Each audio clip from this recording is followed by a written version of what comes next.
pessoal, hoje eu vou falar um pouquinho sobre paquímetro, sobre medidas de gemas.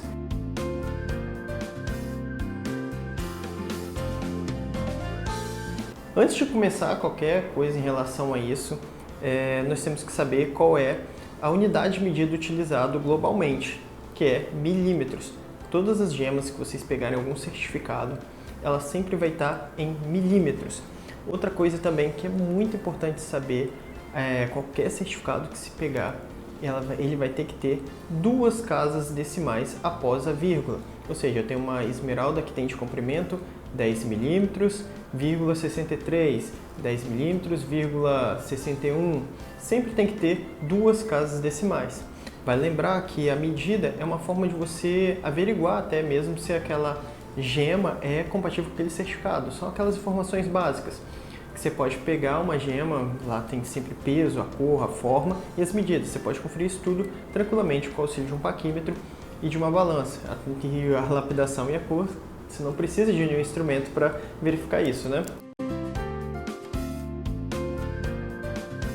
Para falar sobre isso, eu trouxe aqui alguns modelos de paquímetro e vou estar mostrando para vocês. O primeiro que eu vou mostrar para vocês é o paquímetro de latão. Que é esse aqui. Ele é bem popular, só que ele é complicado, porque ele só tem 10 espaços entre a cada 1 centímetro, ou seja, eu consigo falar que a gema tem 1 milímetro, 2 milímetros, 3 milímetros, 4 milímetros, 5 milímetros, 6, 7, 8, 9 e 1 centímetro. E assim, ainda não é tão preciso, então ele não é muito utilizado quando a gente fala assim em laboratório ou quando eu quero fazer alguma peça com mais precisão. Quando eu preciso, por exemplo, utilizar numa fundição, eu não vou conseguir aqui ter 100% de certeza do tamanho da gema, né? Então é meio complicado utilizar ele.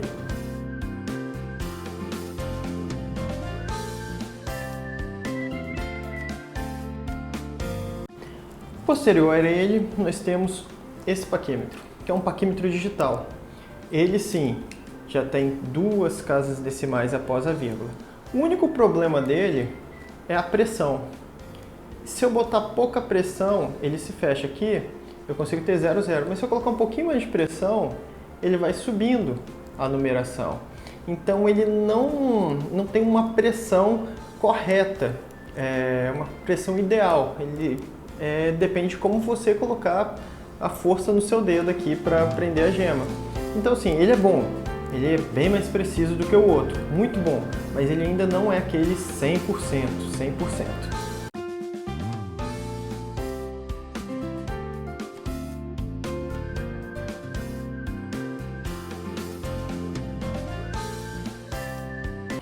Depois dele, nós temos esse daqui, que é um paquímetro bem parecido com ele, né? Também é digital, com 2 casas decimais, porém ele tem um mecanismo de mola interna, então ele sempre vai manter a mesma pressão.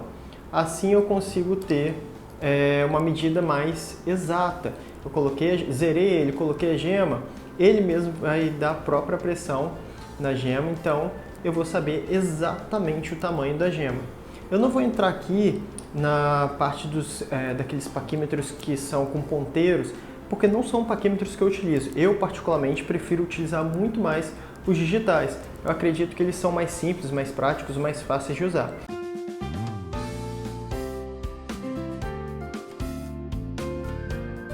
Outra coisa, em relação quando você pega um certificado, você sempre vai ver 3 números, né?